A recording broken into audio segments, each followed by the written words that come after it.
Hola hermanos, ¿cómo les va?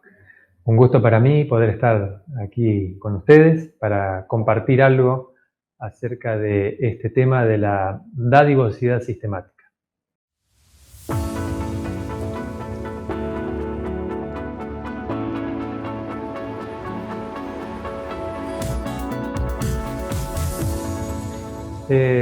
Tengo aquí algunas citas que iré compartiendo con ustedes, por eso, bueno, aquí la computadora. Y bueno, es un tema desafiante porque en general nuestros hermanos de iglesia o nosotros mismos creemos que sabemos todo acerca de este tema y es muy difícil agregar algo nuevo. Pero bueno, vamos a tratar de compartir algo que pueda agregar a nuestro conocimiento y especialmente para que nosotros podamos ayudar a otros y enseñar a otros. En este tema de la dadivosidad sistemática, creo que estaría bueno comenzar con cuatro conceptos que tenemos que tener muy claros, porque a veces la forma de practicarlo, relativamente sabemos cómo se hace, ¿no es cierto? El diezmo es un 10% de nuestros ingresos, las ofrendas, otro porcentaje. Bueno, eso más o menos lo sabemos, pero hay cuatro conceptos, desde mi punto de vista, que tenemos que tener claros a la hora de aplicar esto y a su vez también enseñarlo. El primer concepto es el que somos colaboradores con Dios. Tenemos el privilegio de colaborar con Dios en el plan de salvación. Dios no mandó a sus ángeles para que prediquen el Evangelio y la verdad de la segunda venida de Cristo, sino que nos pide a nosotros, que nosotros seamos quienes ayudemos en esa tarea. Así también en el concepto de la benevolencia o de la dadivosidad. Fíjense la primera cita que quiero compartir con ustedes, que dice: Dios no depende de los hombres para promover su causa. Podría convertir a los ángeles en embajadores de su verdad. Habría podido revelar su voluntad por medio de su propia voz cuando proclamó la ley desde el Sinaí. Pero ha elegido emplear a los hombres para que hagan su obra, a fin de cultivar en ellos el espíritu de liberalidad. Cada acto de abnegación realizado en bien de otros fortalecerá el espíritu de generosidad en el donante y lo vinculará más estrechamente con el Redentor del mundo, quien, por amor a vosotros, se hizo pobre, siendo rico, para que vosotros, con su pobreza, fueseis enriquecidos. Y la vida puede ser una bendición para nosotros únicamente en la medida en la que cumplimos con el propósito divino para el cual fuimos creados. Todas las buenas dádivas que Dios hace al hombre constituirán una maldición, a menos que éste las emplee para hacer felices a sus semejantes y para promover la causa de Dios en el mundo. Fíjense qué importante, ¿no es cierto? Nosotros recibimos todo de parte de Dios. Dios es el creador, Dios es el dueño y Dios es nuestro sustentador. Por lo tanto, Él es quien nos da todo. Pero a su vez, quiere que nosotros hagamos lo mismo con los demás. Es muy interesante este concepto porque muchas veces, aunque lo sabemos, no lo ponemos en práctica. Fíjense también lo que dice esta otra cita. El Señor no necesita nuestras ofrendas. No podemos enriquecerlos con nuestros donativos. El salmista dice: todo es tuyo y de lo recibido de tu mano te damos. Dios nos permite manifestar nuestro aprecio a sus mercedes por medio de esfuerzos abnegados realizados para compartir las mismas con otras personas. Esta es la única manera posible como podemos manifestar nuestra gratitud y nuestro amor a Dios, porque Él no ha provisto ninguna otra. Entonces, acá podemos hablar un buen rato, pero es importantísimo este primer concepto. Somos colaboradores con Dios. Dios nos da a nosotros tenemos que aplicar lo mismo y dar a los demás. Para eso fuimos creados. Dios nos creó con la necesidad de dar. Esa es la forma en la cual nos ponemos en relación con los demás y con Dios mismo. Hay muchos estudios ya en la actualidad acerca del funcionamiento del cerebro y está comprobado que el cerebro tiene ciertas partes que funcionan mientras que nosotros estamos pensando en otros. Y otras partes del cerebro son las que funcionan cuando pensamos en nosotros mismos o tomamos acciones por nosotros mismos. Así como cualquier parte de nuestro cuerpo, la que queda en desuso se atrofia y la que se usa mucho se fortalece.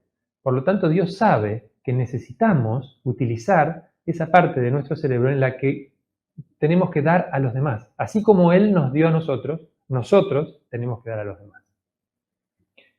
El segundo concepto, no menos importante, es que no somos dueños. Muchas veces creemos que nuestras cosas, nuestros recursos, nuestro tiempo, nuestra salud, nuestra vida es nuestra. Pero la verdad es que no es así. Nosotros no somos dueños. Veamos aquí esta cita de Elena de White. Por cuantiosas o reducidas que sean las posesiones de una persona, ésta debe recordar que las ha recibido tan solo en calidad de depósito. Debe rendir cuentas a Dios de su fuerza, habilidad, tiempo, talento, oportunidades y recursos. Esto constituye una obra individual. Dios nos da para que seamos como Él, generosos, nobles y benevolentes al compartir lo que tenemos con otros. Los que olvidan su misión divina procuran tan solo ahorrar o gastar para complacer el orgullo o el egoísmo. Y estos pueden ser que disfruten los placeres de este mundo, pero ante la vista de Dios, estimados en base a sus realizaciones espirituales, son desventurados, miserables, pobres, ciegos y desnudos. Allí las últimas palabras, haciendo alusión al mensaje de la Odisea en Apocalipsis 3, donde nos describe, ¿no es cierto?, como tibios y que no nos damos cuenta que somos miserables, pobres, ciegos y desnudos. Así que este segundo concepto que tenemos que tener claro es un concepto aplicado casi exclusivamente para nosotros, los que estamos viviendo en el último tiempo, porque somos de la iglesia de la Odisea. Por lo tanto, es un concepto muy importante. No somos dueños. Tenemos que utilizar lo que Dios nos da de la manera correcta. El tercer principio o concepto que tenemos que tener en cuenta para entender este sistema es que no es Dios quien necesita que nosotros demos, sino que somos nosotros mismos los que necesitamos dar. Hay muchas citas que lo confirman, pero miremos esta. El sistema especial de diezmos se fundaba en un principio que es tan duradero como la ley de Dios. Este sistema del diezmo era una bendición para los judíos. De lo contrario, Dios no se lo hubiera dado. Así también será una bendición para los que lo practiquen hasta el fin del tiempo. Nuestro Padre Celestial no creó el plan de benevolencia sistemática para enriquecerse, sino para que fuese una gran bendición para el hombre, y vio que este sistema de beneficencia era lo que el hombre necesitaba. Qué clara que está esta cita, ¿no es cierto? Muchas veces creemos o así rápidamente respondemos cuando se nos pregunta ¿por qué diezmas? ¿O por qué ofrendás? Y decimos, bueno, para sostener a la iglesia, para el sostenimiento de los pastores, para, bueno, diferentes cosas, pero la realidad es que ese no es el motivo que debiéramos tener. El motivo que debemos tener es porque es una prueba de lealtad hacia Dios y porque Dios nos creó de esa manera y sabe que esa es la forma en que nosotros mismos nos vamos a ver beneficiados. El cuarto concepto que quiero dejar con ustedes, y el último, es que esto es una cuestión espiritual. Muchas veces entendemos este tema como algo material y lo aplicamos de esa manera, pero tenemos que entender que esto es espiritual. Veamos la siguiente cita que está allí de Elena de White. El Nuevo Testamento no promulga de nuevo la ley del diezmo, como tampoco la del sábado, porque la validez de ambas se da por establecida y su profundo significado espiritual se considera explicado. Mientras nosotros como pueblo procuramos firmemente dar a Dios el tiempo que Él se ha reservado suyo, ¿no le daremos también esa parte de nuestros recursos que Él reclama? Esta cita me gusta mucho porque a su vez también confirma que en ningún momento se dio de baja, digamos así, o dejó de tener vigencia este plan que Dios puso en la Biblia. Mayormente está explicado en el Antiguo Testamento, en muchísimas referencias. También en el Nuevo Testamento hay referencias a este plan, pero mayormente está en el Antiguo Testamento. Por lo tanto, algunos dicen, no, esto era algo de la época de los judíos, que ya no se aplica más, ya no está más en vigencia. Y no es así. Esta cita claramente nos dice que hasta el final del tiempo vamos a cumplir con esto y quienes lo cumplan serán bendecidos por Dios. A su vez también compara con el sábado, el tiempo que Dios se reservó con el dinero o los recursos que Dios se reservó. Entonces, tenemos allí algunas características del plan de benevolencia sistemática y también algunas definiciones. Lo primero, el sistema de diezmo, diezmar, es muy claro, ¿no es cierto? Es muy sencillo, es un 10%. Y es una prueba de lealtad a Dios. Es reconocer a Dios como creador. Así como Dios nos puso el sábado como una prueba de lealtad, también nos puso el diezmo. Entonces, reconocemos a Dios como nuestro creador diezmando. Ahora, las ofrendas es un concepto diferente, porque Dios también no solamente es nuestro creador, sino también es nuestro sustentador. Él nos da todo. De parte de Él recibimos todo, desde la vida, la salud, nuestro tiempo, nuestra fuerza, todo recibimos de Él. Por lo tanto, reconocemos a Dios agradeciéndole con nuestras ofrendas. No hay una pauta de cuánto tenemos que ofrendar. Eso es una decisión personal de cada uno, que cada uno en oración es una decisión que tiene que tomar. Pero es importante que todo este sistema tenga ciertas características. Fíjense estas características. Siempre este sistema de benevolencia o de beneficencia tiene que ser para beneficiar a otros, no a mí, porque si no, no cumple con el objetivo. Muchas veces queremos dar egoístamente para que otros digan, ¡oh, cuánto que está dando aquel! ¡Uy, cómo colabora aquella persona! ¡Oh, bueno! Para hacernos ver, como pasaba en la antigüedad también. Ese no es el objetivo. El beneficio tiene que ser para otros, no para mí. No puedo dar de manera egoísta, sino tiene que ser de manera altruista. Otra característica, tiene que ser sencillo, es un plan sencillo, es un plan equitativo porque es porcentual, quien recibe mucho dará mucho y quien recibe poco dará poco. Es un plan regular y sistemático, y esto es importante, y también tiene que ser planificado. Estos últimos dos conceptos tienen que quedar claros, porque para que pueda ser regular y sistemático tiene que haber sido planificado. Y para que pueda estar planificado, yo tengo que tener muy claras y muy ordenadas mis finanzas.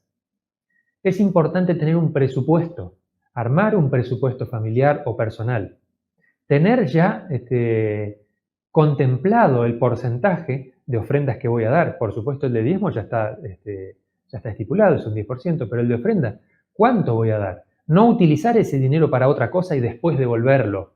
O decir, bueno, total, después lo pongo. No, primero Dios, primero lo que Dios nos pide. Ya saber cuánto tengo que separar en concepto de diezmos y ofrendas para todo el mes, en el caso de que cobre un sueldo mensual, ¿no es cierto? Es importante que sea sistemático y no una vez cada tanto cuando se me ocurre o cuando me acuerdo o cuando me sobra, porque eso no es lo que Dios nos pide. Dios nos da la vida todos los días, nos da la comida todos los días, nos da nuestra ropa, nos provee nuestro tiempo, nos da la salud, nos da nuestra familia, todo el tiempo. Entonces no podemos una vez cada tanto nosotros recordar que tenemos que darle algo a Dios. Tenemos que hacerlo constantemente, de manera sistemática y planificada. Por último, y ya cerrando, quiero dejar con ustedes algo que me parece muy importante. Cada uno de ustedes tiene la responsabilidad y fue elegido por su iglesia para llevar enseñanza a otros hermanos en cuanto a lo que tiene que ver con la mayordomía. Específicamente con este tema de la benevolencia sistemática o de los diezmos y las ofrendas, es importante, es muy importante enseñar a nuestros hermanos. Hay muchos que no lo aplican porque no saben, porque no lo han hecho, porque nadie se lo ha explicado bien. Y hay varias citas de Elena de White que hablan acerca de esto, de la enseñanza de este tema. Fíjense algunas poquitas que le voy a poner. Algunos dejan de educar a la gente en lo que se refiere al cumplimiento de su deber. Predican esa parte de nuestra fe que no despertará oposición ni desagradará a los oyentes, pero no declaran toda la verdad. La gente disfruta de su predicación, pero hay falta de espiritualidad, porque no se satisfacen los derechos de Dios. Su pueblo no le da los diezmos y las ofrendas que le pertenecen. Este robo perpetrado contra Dios, practicado por ricos como por pobres, ha llevado oscuridad a las iglesias. Fíjense qué fuerte esta cita, ¿no es cierto? Hablando de un robo a Dios y a su vez que ha traído oscuridad a nuestra iglesia.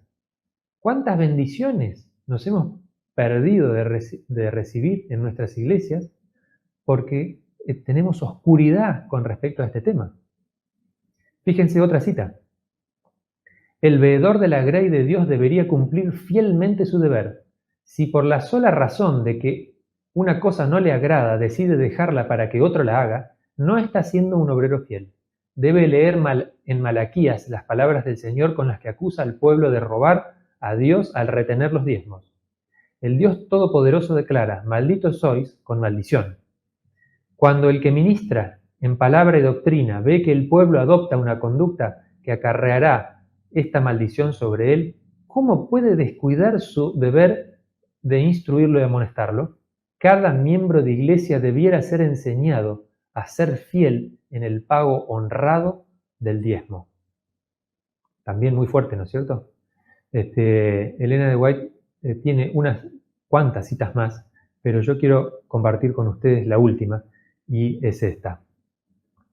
Los ancianos y dirigentes de la iglesia, dígase los grupos EDRE, los hermanos que se han elegido como EDRES, tienen el deber de instruir a la gente acerca de este asunto tan importante y deben poner orden en las cosas.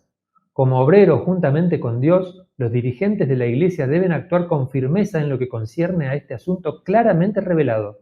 Los que ocupan cargos de responsabilidad en la iglesia no son dirigentes, sino que deben preocuparse de que los miembros sean fieles en el cumplimiento de su deber. Que los ancianos y los dirigentes de la iglesia sigan las instrucciones de la palabra sagrada e insten a sus miembros acerca de la necesidad de ser fieles en el pago de las promesas, los diezmos y las ofrendas. Por supuesto que esto ahora no nos va a motivar a salir a perseguir a quienes no diezman o ofrendan. No vamos a ser policías, ¿no es cierto?, fijándome a ver aquel diezma, aquel no diezma.